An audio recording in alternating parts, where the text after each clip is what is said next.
Hi friends, എല്ലാ കൂട്ടുകാർക്കും പുതിയൊരു വീഡിയോയിലേക്ക് സ്വാഗതം. പതിവ് പോലെ തന്നെ വീട്ടമ്മമാർക്ക് വളരെയധികം യൂസ്ഫുൾ ആകുന്ന കുറച്ച് നല്ല ടിപ്സാണ് ഇന്നത്തെ വീഡിയോയിലും ഉൾപ്പെടുത്തിയിട്ടുള്ളത്. വളയൊക്കെ ഇടാൻ ഒത്തിരി ഇഷ്ടമുള്ളവരാണ് നമ്മൾ സ്ത്രീകളെല്ലാവരും തന്നെ. ചിലർക്ക് ഗോൾഡ് വളകളായിരിക്കും ഇഷ്ടം, ചിലർക്ക് കുപ്പിവളകളോ അല്ലെങ്കിൽ പ്ലാസ്റ്റിക് വളകളോ ഒക്കെ ആയിരിക്കും കൂടുതൽ ഇഷ്ടം. സ്വർണ്ണവളയോ കുപ്പിവളയോ പ്ലാസ്റ്റിക് വളയോ എന്തോ ആയിക്കോട്ടെ, നമ്മുടെ കൈയുടെ പാകത്തിനനുസരിച്ചുള്ള വളയിട്ടില്ലെങ്കിൽ അതിനൊരു ഭംഗി ഉണ്ടാവില്ല. ചിലരുടെ കൈപ്പത്തിക്ക് വണ്ണം കൂടുതലായിരിക്കും, എന്നാൽ അവരുടെ കൈത്തണ്ടയ്ക്ക് ഒട്ടും തന്നെ വണ്ണം ഉണ്ടാവില്ല. അപ്പോൾ അങ്ങനെയുള്ളവർ കൈപ്പത്തിയിലൂടെ കയറുന്ന വലിയ വളയിട്ട് കഴിയുമ്പോൾ കാണാൻ ഒട്ടും തന്നെ ഭംഗി ഉണ്ടാവില്ല. കൈപ്പത്തിക്ക് വണ്ണം കൂടുതലുള്ളവർ വലിയ വളയിട്ടാലാണ് സ്വാഭാവികമായിട്ടും ആ വള കൈക്കുള്ളിലേക്ക് കയറുകയുള്ളൂ. എന്നാൽ ഇങ്ങനെ ഒരു സൂത്രം ചെയ്തു വെച്ചാൽ എത്ര ചെറിയ വള വേണമെങ്കിലും ഈസി ആയിട്ട് കയ്യിലേക്ക് ഇടാൻ സാധിക്കും. ഞാനിപ്പോൾ ഒരു ചെറിയ വളയാണ് ഇട്ടെടുത്തിട്ടുള്ളത്. അത് ഈസി ആയിട്ട് ഞാൻ കയ്യിലേക്ക് ഇട്ട് കാണിച്ചു തരാം. ആദ്യം തന്നെ 1-2 തുള്ളി വെളിച്ചെണ്ണ കയ്യിലേക്കൊന്ന് ഇട്ടിച്ചതിന് ശേഷം അത് എല്ലായിടത്തും നന്നായിട്ടൊന്ന് പുരട്ടി കൊടുക്കാം. ഇനി വേണ്ടത് ഇതുപോലുള്ള കനം കുറഞ്ഞ ഒരു പ്ലാസ്റ്റിക് കവറാണ് കേട്ടോ. നിങ്ങളുടെ കയ്യിൽ ഷെമ്മി കവർ ഉണ്ടെങ്കിൽ അതെടുത്താലും മതി.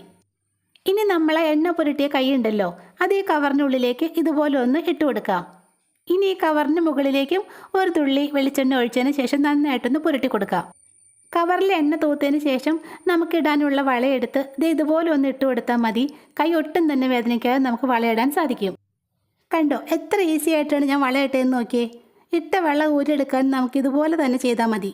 ഈ ടിപ്പ് കുറച്ച് പേർക്കൊക്കെ അറിയാവുന്നതായിരിക്കും, എങ്കിലും അറിയാത്തവരുണ്ടെങ്കിൽ അവർക്ക് ഒത്തിരി യൂസ്ഫുൾ ആകുമല്ലോ.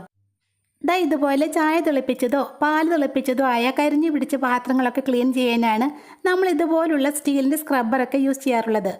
അതുമാത്രമല്ല, വിറകടുപ്പിൽ വെക്കുന്ന പാത്രങ്ങളിലെ കരി കളയാനും നമ്മൾ ഇതാണ് ഉപയോഗിക്കുന്നത്. ഒട്ടും പ്രയാസമില്ലാതെ തന്നെ പാത്രങ്ങൾക്കുള്ളിൽ കരിഞ്ഞു പിടിച്ചതും അതുപോലെ തന്നെ കരിയൊക്കെ കഴുകിക്കളയാൻ നല്ലൊരു സാധനമാണ് കേട്ടോ ഇത്.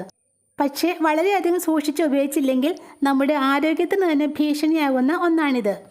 സ്റ്റീലിൻ്റെ സ്ക്രബ്ബർ വാങ്ങിച്ച് ഒരാഴ്ചയൊക്കെ യൂസ് ചെയ്ത് കഴിയുമ്പോഴേക്കും അത് ഇതുപോലെ പൊടിഞ്ഞു വരാൻ തുടങ്ങും. അങ്ങനെ പൊടിഞ്ഞു തുടങ്ങുന്ന ഈ സമയത്ത് നമ്മൾ ഇതുകൊണ്ട് പാത്രമൊക്കെ കഴുകുമ്പോൾ ഈ പൊടികൾ നമ്മുടെ പാത്രത്തിൻ്റെ വക്കിലുള്ള വിടവുകളിലേക്കൊക്കെ പറ്റിപ്പിടിച്ചിരിക്കും. അതുമാത്രമല്ല, ഈ പൊടിക്കമ്പികൾ നമ്മുടെ കയ്യിലേക്ക് കുത്തി കയറുകയും കയ്യിൽ മുറിവുണ്ടാക്കുകയും ചെയ്യും. പാത്രത്തിൻ്റെ വക്കിലൊക്കെ ഇങ്ങനെ പറ്റിപ്പിടിച്ചിരിക്കുന്ന ഈ കമ്പികൾ ഒരു പക്ഷേ നമ്മൾ ഫുഡ് ഉണ്ടാക്കുമ്പോൾ അതിലൊക്കെ വീഴാനും അതുവഴി നമ്മുടെ വയറിനുള്ളിലെത്താനുമുള്ള ചാൻസ് ഉണ്ട്. അങ്ങനെയുള്ള അപകടങ്ങൾ ഒഴിവാക്കാനായിട്ട് ഇപ്പോൾ തേച്ചുകൊണ്ടിരിക്കുന്ന സ്ക്രബ്ബറോ അല്ലെങ്കിൽ പുതിയ സ്ക്രബ്ബർ വാങ്ങുമ്പോഴോ ഇങ്ങനെ ഒരു സൂത്രം ചെയ്തു വെച്ചാൽ മാത്രം മതി. അതിനായിട്ട് നമുക്ക് വേണ്ടത് പഴയ ഒരു സോക്സ് ആണ് കേട്ടോ. കുഞ്ഞുങ്ങളുടെയൊക്കെ സോക്സ് ആണെങ്കിൽ അതായിരിക്കും ഏറ്റവും നല്ലത്. സോക്സിനുള്ളിലേക്ക് നമ്മുടെ സ്ക്രബ്ബർ ഇട്ടതിന് ശേഷം ഇതുപോലെ ഒന്ന് മടക്കിയെടുത്താൽ മതി. ഇനി ഇതുകൊണ്ട് നമ്മുടെ കരിഞ്ഞു പിടിച്ച പാത്രങ്ങളോ കരി പിടിച്ച പാത്രങ്ങളോ ഒക്കെ ഈസി ആയിട്ട് കഴുകിയെടുക്കാം. ഇങ്ങനെ ചെയ്യുമ്പോൾ സോപ്പോ ഡിഷ് വാഷോ ഒന്നും തന്നെ ഇല്ലാതെ പാത്രങ്ങളിൽ പറ്റിപ്പിടിച്ചിരിക്കുന്ന അഴുക്കൊക്കെ ഈസി ആയിട്ട് കഴുകിക്കളയാൻ പറ്റും. അതുമാത്രമല്ല, ഈ സ്ക്രബ്ബറിലെ കമ്പി നമ്മുടെ കൈക്കുള്ളിലേക്ക് കുത്തി കയറുകയില്ല. ഇനിയിപ്പോൾ സോക്സ് ഒക്കെ ഉപയോഗിച്ച് പാത്രം കഴുകാൻ മടിയുള്ളവരാണെങ്കിൽ പാൽ കവറിലേക്കോ അല്ലെങ്കിൽ ചെറിയ പ്ലാസ്റ്റിക് കവറിലേക്കോ ഇങ്ങനെ സ്ക്രബ്ബർ ഇട്ടതിന് ശേഷം വളരെ ഈസി ആയിട്ട് തന്നെ പാത്രം കഴുകിയെടുക്കാം. ഇങ്ങനെ സോക്സിനുള്ളിലോ പ്ലാസ്റ്റിക് കവറിനുള്ളിലോ സ്ക്രബ്ബർ ഇടുമ്പോൾ അതിൻ്റെ കമ്പികൾ പൊടിഞ്ഞാലും ഒരു തരി കമ്പി പോലും പുറത്തേക്ക് വരാതെ അതിനുള്ളിൽ തന്നെ കിടന്നോളും. അപ്പോൾ ഈ കുഞ്ഞു ടിപ്പ് നിങ്ങൾക്ക് യൂസ്ഫുള്ളായി തോന്നുവാണെങ്കിൽ മറക്കാതെ വീഡിയോ ഒന്ന് ലൈക്ക് ചെയ്തേക്കണേ. അടുത്ത ടിപ്പല്ല കേട്ടോ, നമുക്ക് എല്ലാവർക്കും യൂസ്ഫുൾ ആവുന്ന ഒരു പ്രോഡക്റ്റാണ് ഞാനിവിടെ കാണിക്കുന്നത്. ഇപ്പോൾ നമ്മളെല്ലാവരും യൂസ് ചെയ്യുന്ന ഒന്നാണ് മൊബൈൽ ഫോൺ. രാത്രിയിൽ ഉറങ്ങാൻ കിടക്കുമ്പോൾ നമ്മൾ ഈ ഫോൺ ബെഡിനടുത്തുള്ള കബോർഡ്സിലോ അല്ലെങ്കിൽ ടേബിളിലോ ഒക്കെയാണ് വെക്കാറുള്ളത്. ചെറിയ ബെഡ്റൂമൊക്കെ ആണെങ്കിൽ ടേബിൾ ഇടാനോ അല്ലെങ്കിൽ കബോർഡ്സ് വെക്കാനോ ഒന്നും സ്ഥലം ഉണ്ടാവില്ലല്ലോ. അങ്ങനെയുള്ളവർക്ക് വേണ്ടിയുള്ളതാണ് ഈ പ്രോഡക്റ്റ്. കണ്ടോ, ഇതൊരു വോൾ ഫിക്സിങ് മൊബൈൽ സ്റ്റാൻഡാണ് കേട്ടോ. ഇതുപോലൊരു സ്റ്റാൻഡ് വാങ്ങി വോളിൽ ഫിറ്റ് ചെയ്ത് വെക്കുകയാണെങ്കിൽ നമ്മുടെ മൊബൈൽ അതിലേക്ക് വെക്കാം. സ്വിച്ച് ബോർഡിൻ്റെ അടുത്താണ് ഇത് ഫിക്സ് ചെയ്യുന്നതെങ്കിൽ നമുക്കിത് ചാർജ് ചെയ്യാനും വളരെ എളുപ്പമായിരിക്കും. ഇതുപോലെ പല രൂപത്തിലും വലുപ്പത്തിലുള്ള മൊബൈൽ സ്റ്റാൻഡുകൾ ആമസോണിൽ നിന്നോ ഫ്ലിപ്കാർട്ടിൽ നിന്നോ ഓൺലൈനായിട്ട് നമുക്ക് വാങ്ങാനും സാധിക്കും. കുഞ്ഞുങ്ങളൊക്കെ ഉള്ള വീടുകളാണെങ്കിൽ ടേബിളിലൊക്കെ നമ്മൾ ഫോൺ ചാർജ് ചെയ്യാൻ വെക്കുമ്പോൾ അത് ഒരു വലിച്ച് താഴെ ഇടാറില്ലേ. അതുമാത്രമല്ല, ചാർജ് ചെയ്തിട്ടിരിക്കുന്ന വയറൊക്കെ എടുത്ത് വായിൽ വെച്ച് അപകടം വരുത്തി വയ്ക്കാനുള്ള ചാൻസ് ഉണ്ട്. അതൊക്കെ ഒഴിവാക്കാൻ പറ്റിയ നല്ലൊരു പ്രോഡക്റ്റാണ് കേട്ടോ ഇത്. ഇതുപോലൊരു സ്റ്റാൻഡ് വാങ്ങിച്ച് കുഞ്ഞുങ്ങൾക്ക് കൈ എത്താത്ത ഉയരത്തിൽ ഭിത്തിയിൽ തറച്ച് വെച്ചാൽ മതി. ഈ പ്രോഡക്റ്റ് നിങ്ങൾക്ക് യൂസ്ഫുള്ളായി തോന്നുവാണെങ്കിൽ ഒരെണ്ണം വാങ്ങിച്ചോ.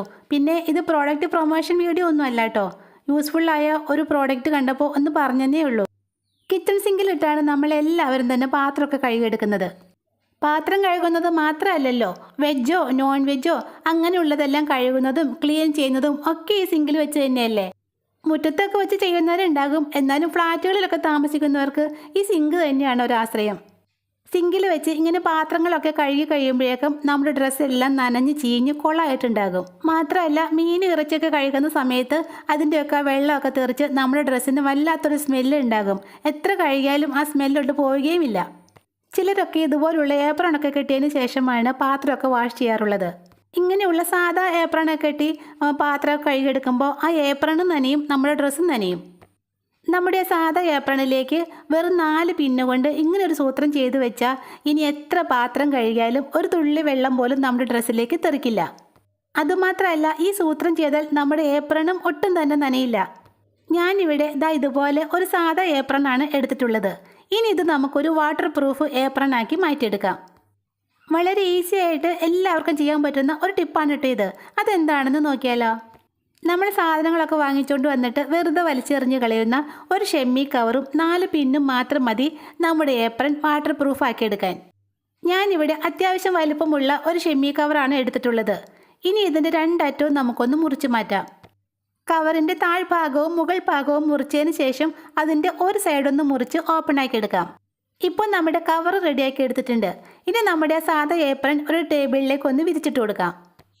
ഏപ്രൺ ടേബിളിലേക്ക് വിരിച്ചതിന് ശേഷം നമ്മൾ മുറിച്ച് വെച്ചേക്കുന്ന കവർ എടുത്ത് ഏപ്രൻ്റെ മുകളിലേക്ക് ഇതുപോലെ ഒന്ന് വെച്ച് കൊടുക്കാം. ഏപ്രൻ്റെ മുകൾ ഭാഗത്തുള്ള ഷേപ്പ് പോലെ തന്നെ നമ്മുടെ കവറിൻ്റെ മുകൾ ഭാഗത്തും ഒന്ന് ഷേപ്പാക്കി മടക്കി വയ്ക്കാം. ഏപ്രൻ്റെ ഷേപ്പിന് കവർ മടക്കിയതിന് ശേഷം 2 സേഫ്റ്റി പിൻ എടുത്ത് 2 എൻഡിലുമായിട്ട് ഇതുപോലെ ഒന്ന് കുത്തി കൊടുക്കാം.